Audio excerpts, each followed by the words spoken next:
potential energy. To illustrate the idea of potential energy, we're going to think about an object being lifted by the force of gravity. If I have an object standing at some place and I draw the free body diagram of this thing in equilibrium, let's say it's going up for a ride in the elevator, then its weight is pulling it down, and if it's in equilibrium, there's a normal force which is equal to mg. And this object could be moving in a situation of dynamic equilibrium at constant velocity up, for example, in an elevator. So in a certain amount of time it's going to travel a certain amount of distance, so we could consider that the case of when this object moves some displacement delta x.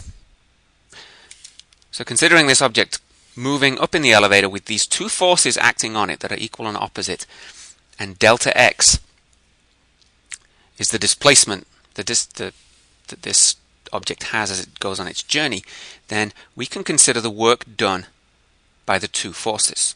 Okay? The work done by mg is mg, the force, times delta x, the distance, times the cosine of the angle between them. And the angle between them, because they're anti-parallel, is 180 degrees.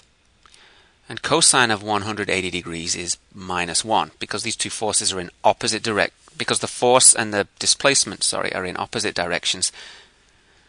The work done by gravity in this case is negative. So the work done by gravity is minus mg delta x. And now let's consider the work done by the normal force. It's going to be equal to the normal force times delta x times cosine of 0 degrees, because the normal force and delta x are in the same direction.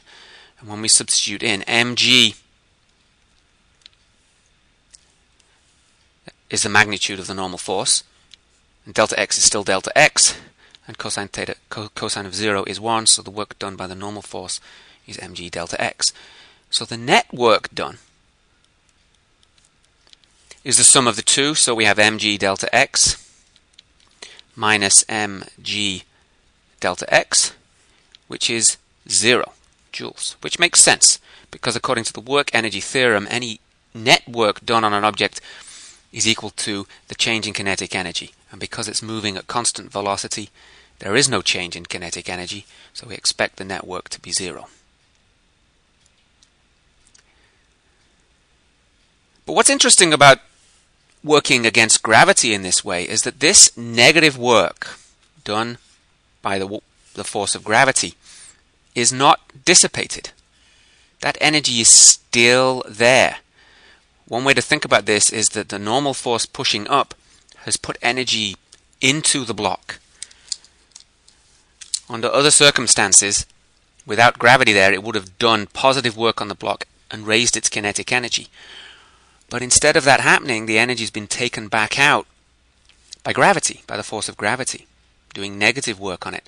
But that energy has been stored up for future use. We haven't lost it. It's still there. It's stored up in the gravitational field, the gravitational interaction between the block that's moving up and the Earth itself, that gravitational interaction between the two. And that storage of energy, that stored energy, is potential energy. We call it potential energy because it's got the potential to be turned back into useful energy, like kinetic energy. So if I clear away this calculation here,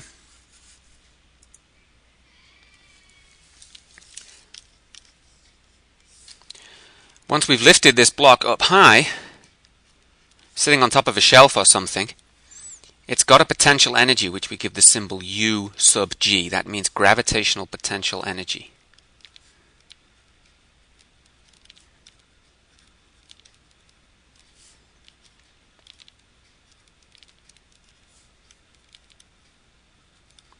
And that's equal to the work done lifting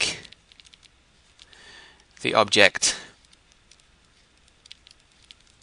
against gravity.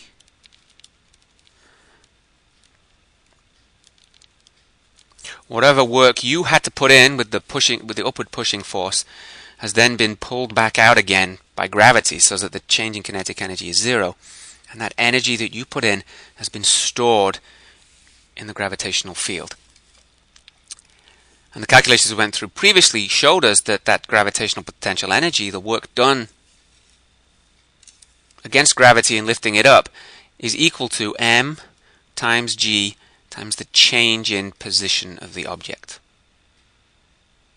Now, just as your position is arbitrary, we can put a ruler anywhere and set the zero of our coordinate system anywhere we like.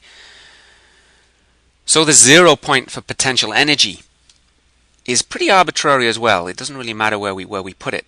So conventionally, we usually pick the ground, because things usually can't go lower than that. So we'll tend to pick the ground as the 0 point for potential energy, and at any height delta x above the ground, an object has gravitational potential energy, which we can calculate as mg delta x.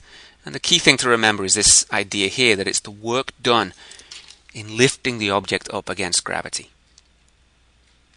As a little sort of minor detail, if you have an object that's sitting on the ground, when you lift it up onto a table, there's a small acceleration when you get it moving, lifting it up, move it upwards, and then a small deceleration at the other end when you slow it down and it comes to rest on top of the table. Those two little accelerations at the beginning and the end cancel each other out, because one is a positive work, an acceleration upwards, giving the object kinetic energy, and the other one is a negative work, slowing it down again, bringing it back to rest. So they don't that little detail doesn't feature in figuring out what the work done against gravity is. It's just mg, the weight of the object, multiplied by the height at which you've lifted it up. The work done lifting the object against gravity.